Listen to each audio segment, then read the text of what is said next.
Selamat pagi semuanya. Perkenalkan, nama lengkap saya Teresa Alvina Duhamiga, NIM 0622000092. Di sini saya akan membuat video untuk memenuhi nilai UTS mata kuliah Studi Kelayakan Bisnis. Dosen pengampu Bapak Nuncio Handrian Milano, AMD, SM, MM. Baik, langsung saja saya akan menjelaskan materinya. Mengidentifikasi ide atau gagasan usaha. Yang pertama, saya akan menjelaskan definisi usaha bisnis. Usaha bisnis adalah sebuah bisnis yang menghasilkan keuntungan tertentu yang dijalankan dengan modal yang digunakan untuk membuat usaha. Dalam sebuah usaha terdapat faktor yaitu potensi dan peluang usaha. Berikutnya, identifikasi ide atau gagasan usaha. Yang pertama, melakukan survei atau pengamatan langsung ke lokasi. Yang kedua, menghimpun seluruh pengalaman mengenai usaha yang pernah ditekuni.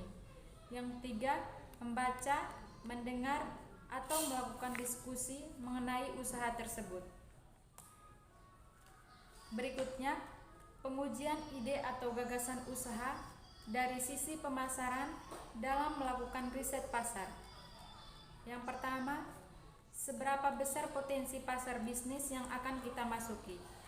Yang kedua, siapa saja pesaingnya, seberapa besar pertumbuhan pasarnya. Yang ketiga, bagaimana gambaran pesaing pasar. Yang keempat, kebutuhan pasar terhadap produk atau jasa. Cara pandang peluang terhadap ide yang lama. Terdapat beberapa cara agar ide menjadi peluang. Yang pertama, ide dapat digerakkan secara internal melalui perubahan cara-cara atau metode yang lebih baik untuk melayani dan memuaskan pelanggan dalam memenuhi kebutuhannya. Yang kedua, ide dapat dihasilkan dalam bentuk produk atau jasa baru. Yang ketiga, ide dapat dihasilkan dalam bentuk modifikasi bagaimana pekerjaan dilakukan atau modifikasi cara melakukan pekerjaan. Berikutnya, risiko yang harus diperhatikan dalam memulai sebuah bisnis. Yang pertama, risiko teknik adalah bentuk risiko yang dimiliki seseorang wirausaha untuk melakukan pengoperasian dari sebuah usaha. Yang kedua, risiko finansial adalah bentuk risiko yang berhubungan dengan biaya yang dilakukan pengeluaran oleh sebuah perusahaan sehingga perusahaan tersebut akan mampu untuk melakukan operasi.